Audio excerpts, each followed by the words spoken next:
संसद भवन की नई इमारत बनी और प्रधानमंत्री ने उसका उद्घाटन किया तो हंगामा मच गया। पहले इस बात पर आपत्ति थी कि इमारत की जरूरत क्या है,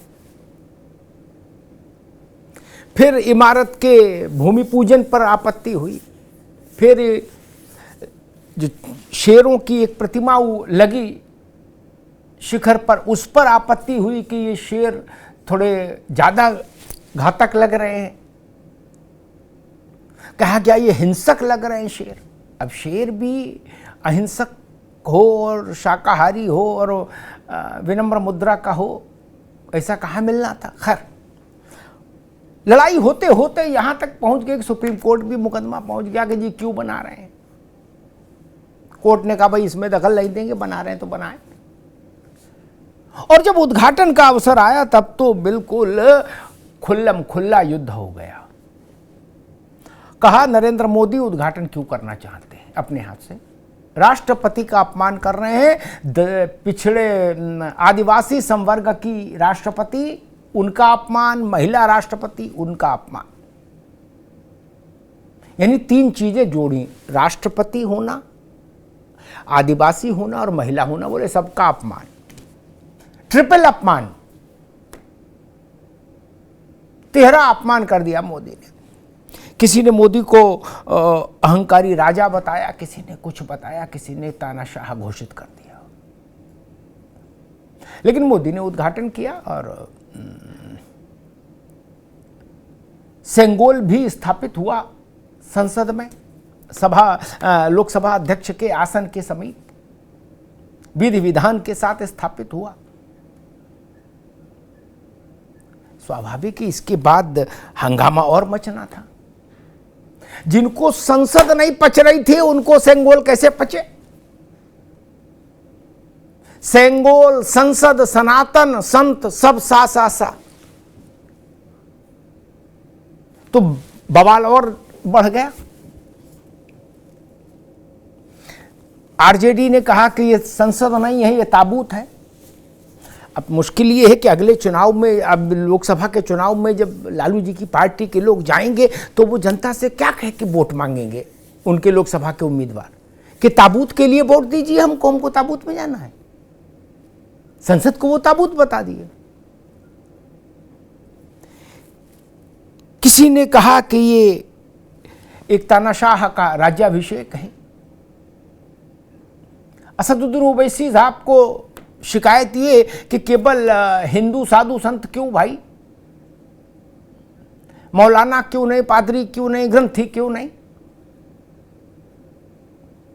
अब पता नहीं वो सर्वधर्म सभा जो हुई थी संसद भवन में, जिसमें ग्रंथी भी थे, पादरी भी थे, मौलाना भी थे, संत भी थे, महंत भी थे, वो उन्होंने क्यों जानबूझकर विस्मृत कर दी। लेकिन महाभारत तो छिड़ गई, युद्ध तो शुरू हो गया है। और जैसे जैसे 2024 का लोकसभा चुनाव शनही शनही नजदीक खिसक रहा है, वैसे वैसे इस युद्ध में और ताप पैदा हो रहा है। अब एक बड़ा सवाल ये कि क्या संसद भवन का निर्माण, उसका उद्घाटन नरेंद्र मोदी के द्वारा, और सेंगोल, सनातन, साधु, संत, ये सब मिला के जो एक पिक्चर बनती है वो 2024 के चुनाव का एक मुद्दा होगी। और अगर होगी तो उसमें विपक्ष कैसे अपना नैरेटिव कैसे सेट करेगा।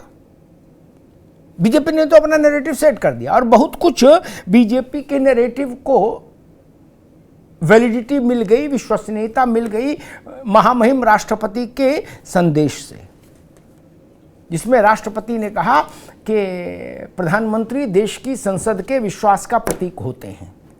इसलिए ये बहुत उत्तम है कि प्रधानमंत्री संसद की नई इमारत का उद्घाटन कर रहे हैं। राष्ट्रपति ने अपने संदेश में यह भी कहा कि प्रधानमंत्री देश की जनता के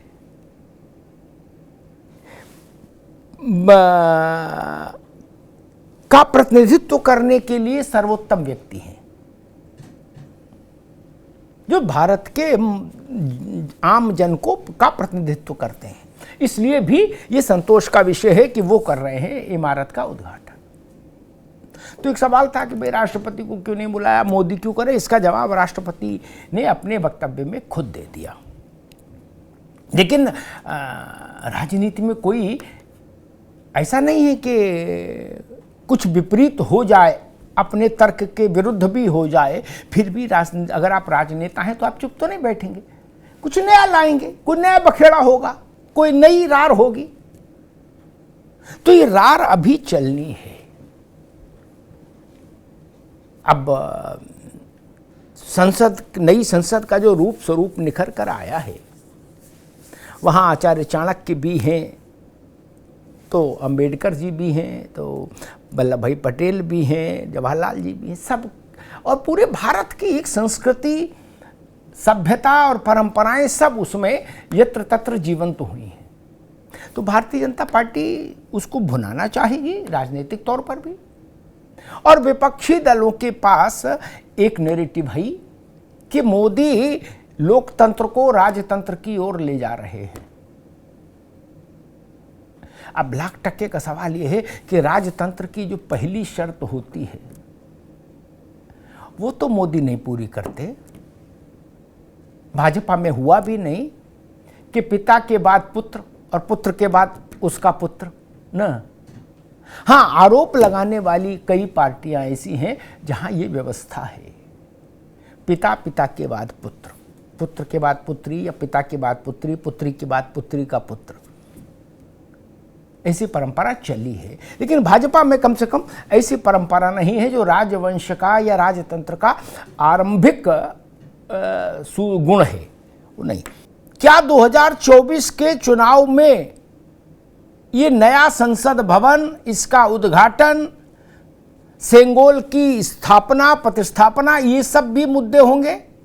एक बुनियादी सवाल कांग्रेस ने उठाया अपनी पूरी शक्ति और सामर्थ्य के साथ, जितनी उसके पास शक्ति थी, कि राष्ट्रपति को ही करना चाहिए, कि यही संवैधानिक व्यवस्था है उद्घाटन। ठीक, फिर उसने उसका दूसरा चरण बताया कि आदिवासी हैं इसलिए करना चाहिए, और तीसरा एक महिलाएं इसलिए करना चाहिए, यानी 3 तरह से करना चाहिए। ठीक, उद्घाटन राष्ट्रपति को ही।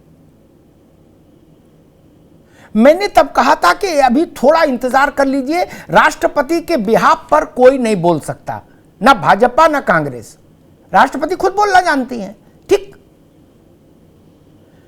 संसद भवन के उद्घाटन के अवसर पर राष्ट्रपति का वक्तव्य जो पढ़ा गया, उस वक्तव्य ने कांग्रेस के इस नैरेटिव को, इस आरोप को चिंदी चिंदी कर दिया। मैंने आरंभ में कहा था, आपके लिए दोहरा देता हूं, राष्ट्रपति ने अपने वक्तव्य में कहा कि प्रधानमंत्री संसद के विश्वास का प्रतीक होते हैं, फेथ का प्रतीक होते हैं, इसलिए उनसे बेहतर कोई नहीं हो सकता जो उद्घाटन करे।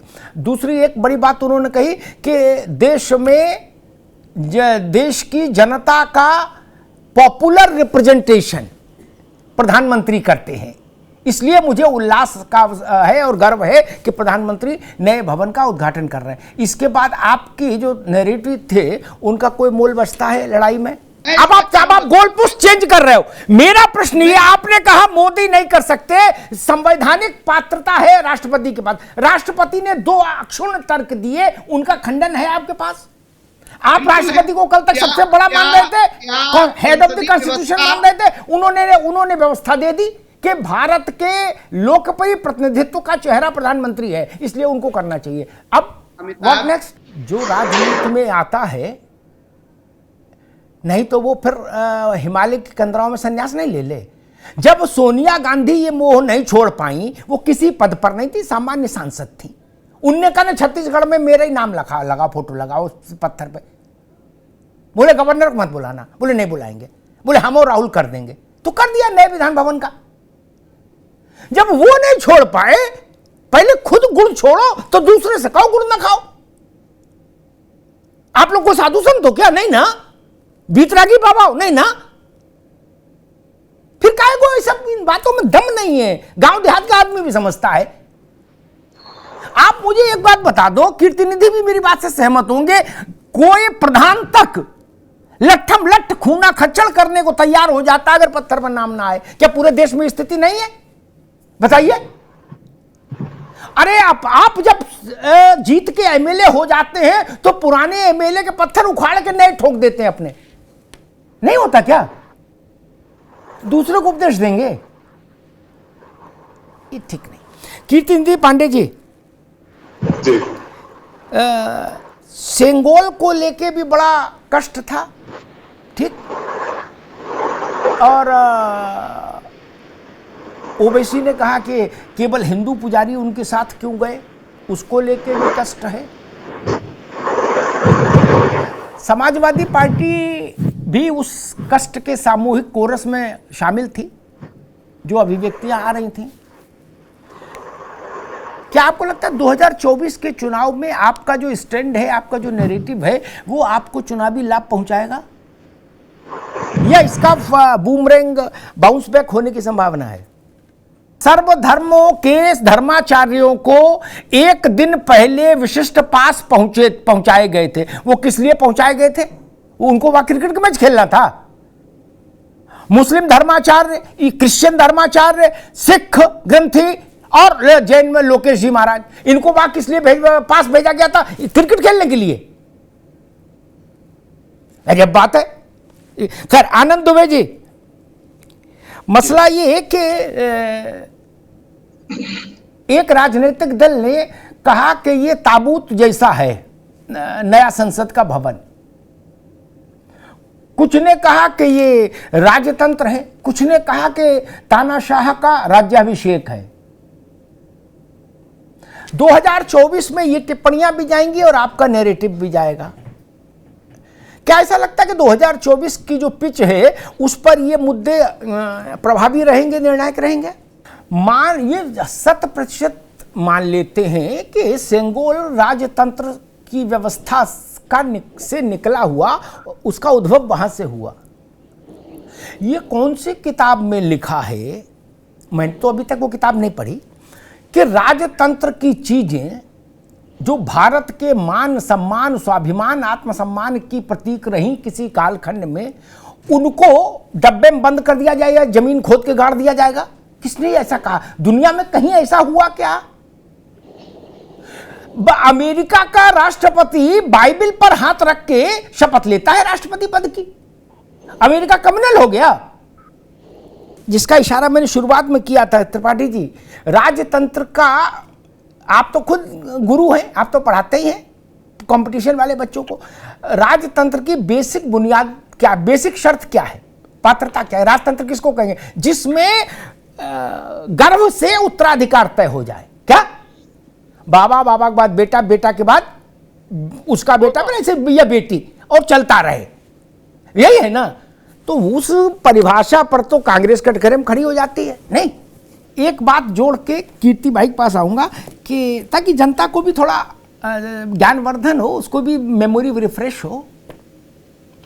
पंडित जी ने फैसला किया, जवाहरलाल जी ने, अभी कल ही उनकी वो था 27 तारीख को उनका प्राणांत हुआ था और दिवंगत हुए थे पंडित जी, और 28 को उनका अंतिम संस्कार हुआ था। तो मुझे याद आ गया, त्रिपाठी जी बड़े योग्य व्यक्ति हैं, उन्होंने बताया कि लोकतंत्र कांग्रेस के नसों में प्रवाहित है। ठीक हो सकता है, उनकी राय अच्छी है, मैं उनकी राय का खंडन नहीं करता, मैं किसी की राय का खंडन नहीं करता, मैं अपनी बात कहता हूँ। कीर्तनी जी, आपके लिए बड़ा रोचक प्रसंग है कि पंडित जी ने फैसला किया कि इंदिरा गांधी को कांग्रेस का अध्यक्ष बनाएंगे। उस वक्त इंदिरा गांधी की एक्सपोजर उतना बड़ा नहीं था, लेकिन जवाहरलाल जी बहुत बड़े आदमी थे, इसमें कोई शक ही नहीं। पार्टी के भीतर तो बहुत, क्या देश के भीतर, तो सबने कहा हाँ जी, हाँ जी, हाँ जी, हाँ जी, बिल्कुल बनाओ, इंदिरा से अच्छा कोई नहीं। क्या ये वैसे ही था जैसे देवकांत बरुआ टाइप के लोग बाद में कहने लगे Indira is India, India is Indira. तो संवेद स्वर में सब चिल्लाने लगे इंदिरा को बनाओ, इंदिरा को बनाओ। महावीर त्यागी ने एक चिट्ठी लिखी जवाहरलाल जी को, क्या, और उन्होंने कहा कि ये लोग आपकी आंखों में मोतियाबिंद कर दिए हैं जवाहरलाल जी, क्या, इंदिरा को मत बनाइए ना, पिता और पुत्री मिलके सब चलाएंगे, क्या, ये ठीक नहीं है देश के लिए। उस दौर में कहा था।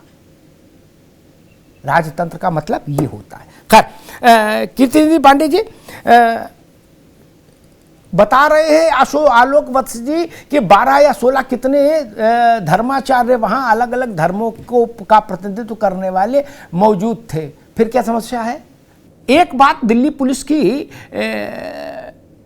का वक्तव्य मुझे अभी मैं देख रहा था, जिसमें उसने कहा कि जंतर मंतर पर धरने की अनुमति नहीं होगी, बाकी किसी भी स्थान पर धरने की अनुमति मांगेंगे धरना देने के इच्छुक लोग, तो दिल्ली पुलिस वहां उनको धरना देने की अनुमति देगी। ठीक, इसलिए ये कहना ठीक नहीं कि धरना भी नहीं देने दिया जा रहा कहीं पर, लेकिन धरना कहां पर होगा वो तो देखना पड़ेगा। मंत्र धरने के लिए ही घोषित नहीं, ये ऐसा कहीं नहीं लिखा। कहाँ लिखा धरने के लिए यार? कहाँ लिखा ऐसा? आज नहीं कि हाँ लिखा है ऐसा कि जंतर मंतर धरने के लिए, कल आप कहोगे पार्लियामेंट धरने के लिए। नहीं, ये नहीं, जंतर मंतर पे कितने समय से धरने होते हैं? अरे भाई चल रहा है, आप चल गया ना, लेकिन जब नहीं चलना है तो नहीं चलना है, फिर आप दूसरी जगह ले लो, क्या दिक्कत है? आपको तो धरना ही देना है। आप लाल किले में धरना देंगे क्या? कहीं भी धरना दे सकते हैं। नहीं चलेगा, दूसरी जगह ऑल आउट होगा। ठीक, इसमें कोई समस्या नहीं, मुझे लगता है इसमें समस्या होनी भी नहीं चाहिए। और लोकतंत्र तो हमने सबका देखा दोस्त, क्या सब 16.5 लाख कर्मचारी हड़ताल पर गया था, अखिलेश बाबू की सरकार थी, क्या मिलने से इनकार कर दिया उत्तर प्रदेश राज्य कर्मचारी। क्या एक मंत्री मेरे शो में आए, वो भी बड़ी बड़ी बातें कर रहे थे, हमने कहा आप मिलवा दोगे, चुप पीछे हट गए। तब लोकतंत्र सब हमने देखा है भाई। खैर, आनंद दुबे जी, विपक्ष के लोग कह रहे हैं कि भाई भारतीय जनता पार्टी की सरकार लोकतंत्र की जगह राजतंत्र लाना चाह रही है। राहुल गांधी ने तो कह दिया कि आ ही गया, कुछ कह रहे लाना चाह रहे, मतलब फ्यूचर टेंस में, राहुल गांधी का पास्ट टेंस में मतलब आ गया। उन्होंने कहा कि राज्याभिषेक हो गया। मैं कहूँ छद्म नैरेटिव सेट करने की कोशिश करते हैं कम समझदार राजनेता। कार्यक्रम किया क्या इन्होंने? आनंद जी, मैं आऊंगा उस पर। जो अनुभवी तो है लेकिन बहुत ज्यादा समझदार नहीं है, आईक्यू की समस्या है मान लीजिए, है उम्र हो जाए तो आईक्यू बढ़ जाए, ऐसा तो कहीं होता नहीं। त्रिपाठी जी तो अध्यापक है, जानता ही है। त्रिपाठी जी गलत नहीं कहा, बूढ़े हो जाए तो बुद्धि आ जाए, ऐसा कहीं नहीं ना। ना गलत नहीं कहा, हाँ ना बोलो भाई। नहीं बिल्कुल। हाँ, सुन लो बात, सुन लो। अब दुष्प्रचार कैसा होता पांडे जी, आप अपनी पार्टी में जब तक इसको नहीं देखोगे तो नुकसान आपका होगा, उनका तो जो नुकसान फायदा क्या है, हैं? स्वामी मौर्य ने कहा, एक तो उनकी शैली बोलने की वो ऐसी कि सुनते हंसी आ जाए। उनने कहा कि दक्षिण भारत के ब्राह्मण पुरोहित बुलाए मोदी ने। क्या? उनकी जानकारी गलत। अधीनम के जो लोग आए वो ब्राह्मण नहीं थे। ठीक, अब बताइए ऐसा गलत सलत क्यों बुलवाते हो नेताओं से? इनको कोचिंग दो भाई, नहीं हो तो त्रिपाठी जी की कोचिंग में भेजो, बरेली में है, पढ़ाएं उनको। बंदी पहन लिया और जहां माइक देकर कुछ भी बोलने लगे। गलत बात क्यों बोल रहे हैं कि ब्राह्मण पुरोहित थे? वो तो ब्राह्मण नहीं है, वो पूरी व्यवस्था ही गैर ब्राह्मण लोगों के हाथ में है। वहां जिनको इतनी समझ नहीं वो धर्म पर बहस करने आ जाते हैं। आलोक बस जी, ये मैं जो गलत जानकारी के आधार पर आरोप लगाने की परंपरा है, इससे कैसे निपटा जाए? फिर शशि थरूर विद्वान व्यक्ति हैं, क्या नेता बड़े हैं छोटे हैं वो आप लोग जानो, आपका इंटरनल मैटर है, लेकिन मैं बाहर बैठ के कह सकता हूं कि भारत के विद्वान राजनेताओं में शशि थरूर हैं जिनको जानकारी है।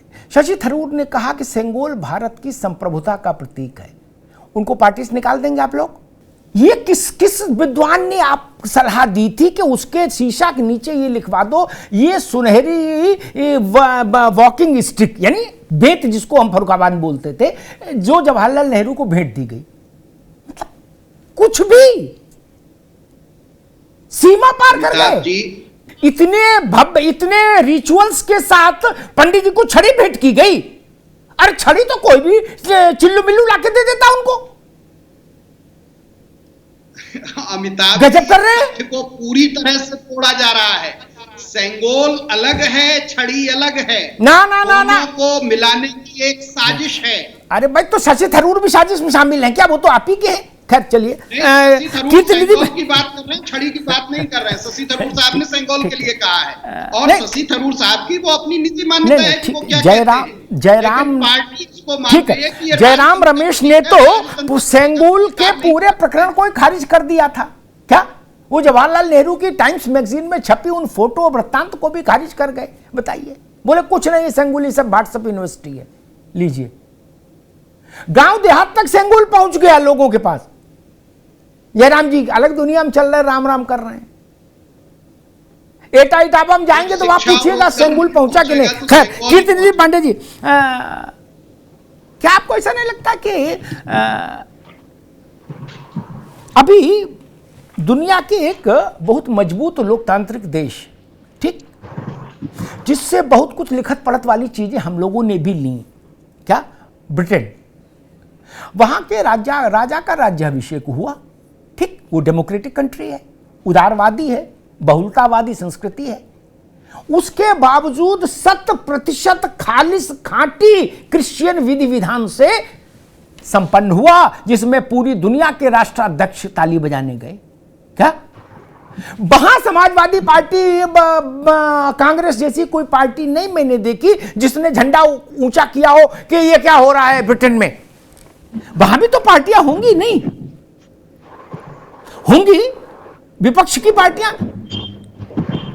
वो कोई आंदोलन के लिए वहां के जंतर मंतर पे नहीं गए कि ये क्या हो रहा है, ये पादरी सब ऐसा क्यों करा रहे हैं। वहां कोई ओवैसी नहीं निकला सामने जिसने कहा हो कि भाई बाकी सब लोगों को भी बुलाना चाहिए था, 10-15 और भी धर्माचार्य होने चाहिए थे। नहीं कीर्तिनिधि जी, मसला ये नहीं, मसला सिर्फ इतना सा है कि हर देश की अपनी एक संस्कृति होती है, ठीक, बाकी सारी सप्लीमेंट्री संस्कृतियां आती हैं, उससे मिलती हैं, एक बुके बनता है, समझिए बात को। लेकिन मूल संस्कृति एक रहती है, हर देश के पास वो मूल संस्कृति है, ठीक, भारत के पास भी है। तो मूल संस्कृति से ही ना देश अपने विशिष्ट अवसरों पर वो करेगा। बाइडेन इसीलिए बाइबल पर शपथ लेते हैं ना, रोज बाइबल का सामने रख के तो काम नहीं करते, लेकिन शपथ लेना है अगर राष्ट्र के राष्ट्रपति को तो फिर बाइबल पर रखते हैं। वो ब्रिटेन के राजा को अगर के युवराज को अगर राजा बनना है या महारानी बनना है, महिला है तो फिर वही विधि होगी। कहां लेते गीता में शपथ भैया? ब्रिटेन में सुना आपने कभी गीता में शपथ हुई हो? नहीं।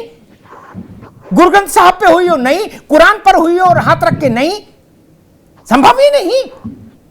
प्रिंस चार्ल्स का भी राज्यारोहण हुआ, बहन पादरी से लेके ग्रंथी से लेके कोई नहीं, केवल चर्च के लोग गए। चर्च के लोगों ने अपनी विधि, जो उनकी सैकड़ों हजारों साल से परंपरा है, उस विधान से ही संस्कार उनका राज्याभिषेक कराया और हाथ में धर्मदंड भी दिया और पीछे वो बजा गॉड सेव द किंग, और राजा से वचन लिया कि आप चर्च की रक्षा संरक्षा करेंगे, चर्च की। ये नहीं वहां किसी ने कहा, वहां की जो समाजवादी पार्टी, कांग्रेस पार्टी रही होगी, उन जैसी पार्टियां, उन्होंने ये नहीं कहा कि नहीं यहां सारी चीजें जोड़ो। मैं सिर्फ ये निवेदन कर रहा था। खैर आनंद दुबे जी,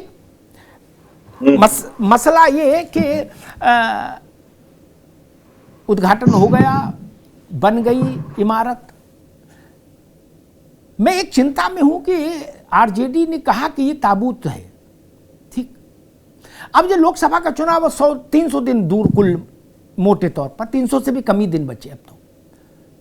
वो उनके जो लोकसभा के उम्मीदवार होंगे वो क्या कह के वोट मांगेंगे बिहार में कि हमको ताबूत में जाने के लिए वोट दो? नहीं, कुछ बातें राजनीतिक दलों को अतीत से सबक लेके सीख लेनी चाहिए। क्या ये सच नहीं कि इस सेंगोल को जब पंडित जी को दिया गया तो एक सदियों से चली आ रही एक पूजा की विधि के साथ दिया गया? ये सच है। जयराम रमेश क्या कहते हैं, इससे क्या फर्क पड़ता है? ये सच है। भारत की पत्रों में भी छपा था और दुनिया की जो सबसे बड़ी मैगजीन मानी जाती है उसमें भी छपा था, पूरा डिटेल, ठीक। इसलिए उसको आज के प्रवक्ता खंडन नहीं कर सकते, ना, और मैं भी नहीं कर सकता। और इसके बाद एक बात और बता दें त्रिपाठी जी, ये अपनी पार्टी में बताइएगा, जब सेंगोल का कार्यक्रम हो गया उसके बाद एक दिन पहले की बात, पंडित जी समेत जो वो सारे लोग जिनको मंत्रिमंडल में आना था वो लोग राजेंद्र बाबू के घर गए। राजेंद्र बाबू के यहां एक विशेष पूजा थी। क्या?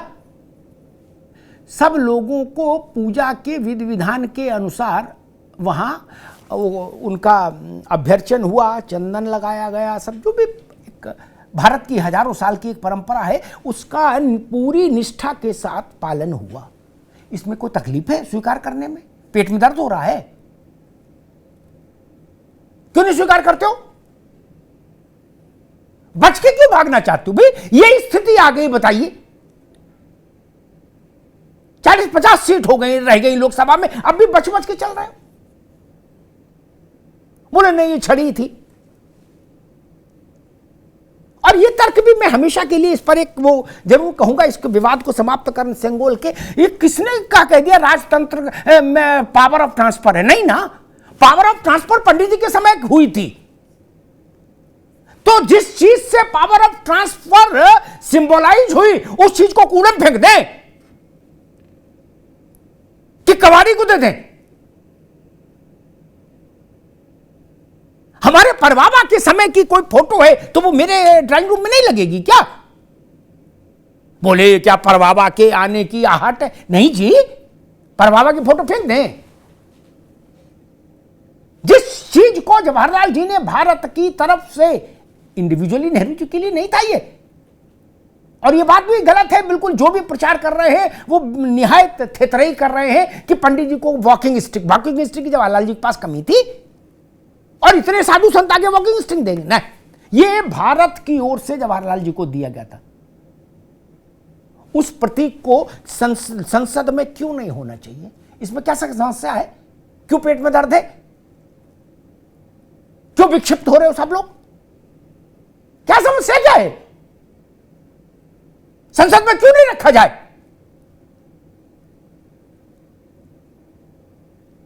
ये छोटी चीज है क्या?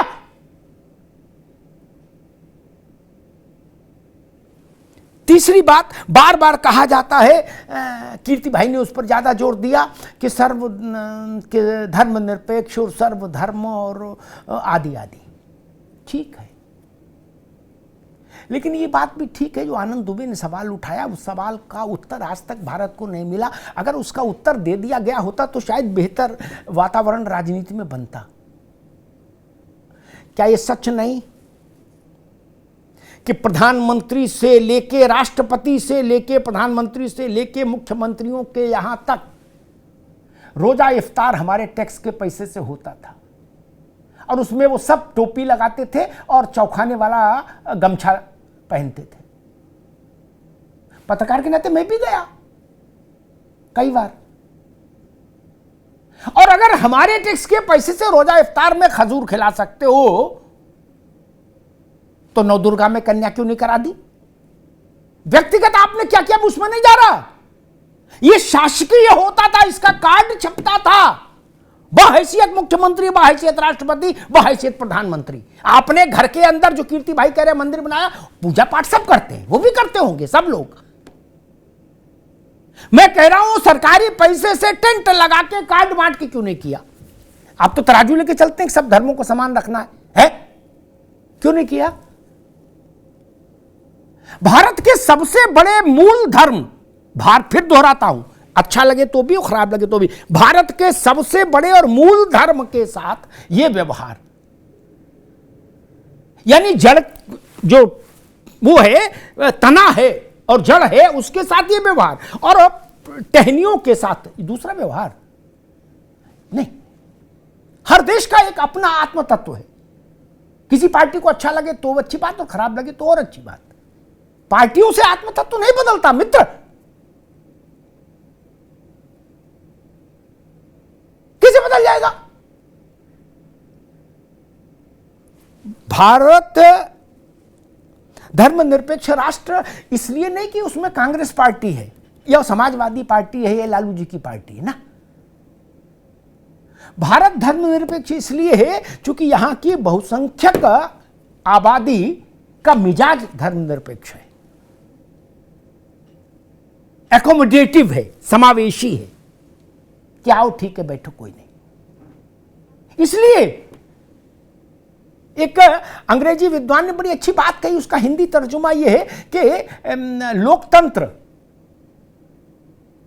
किसी भी कानून से या संविधान से नहीं चल सकता, वो तभी अच्छी तरह चल सकता है जब जनता के मन में लोकतंत्र हो। त्रिपाठी जी, भारत में इसलिए लोकतंत्र है, पार्टियों के भरोसे थोड़ी ना भाई साहब। और मैं बड़ा हैरान, आपका इंटेंशन जो है ना वो क्वेश्चनेबल है, माफ करिएगा। शिलान्यास हुआ तब आपने आपत्ति की, शेर लगाए तो आपत्ति की, बोलिए शेर भोले भाले क्यों नहीं लगाए, खरगोश लगा देते, क्या चाहते थे, खरगोश लगाते थे। बोलिए शेर थोड़े ज्यादा आक्रामक हैं, इनके दांत बाहर निकले, ऐसी ऐसी बातें लेके नहीं आए थे क्या आप लोग? आए थे ना। फिर कोर्ट भी गए थे, बोले रोको रोको रोको मोदी को, फिर उद्घाटन पर भी।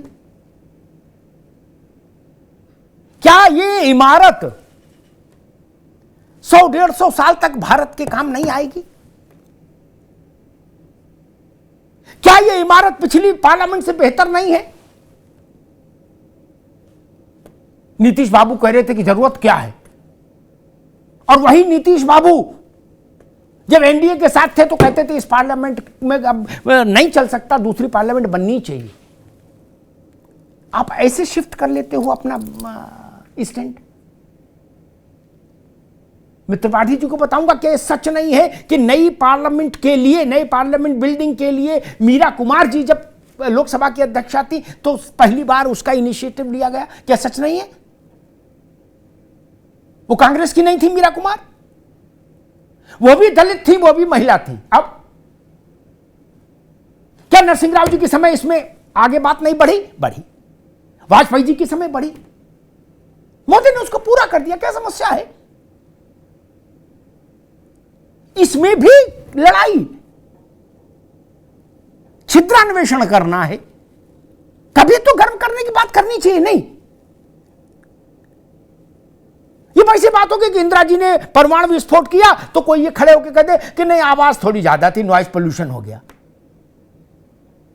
इस बात का कोई अर्थ है क्या?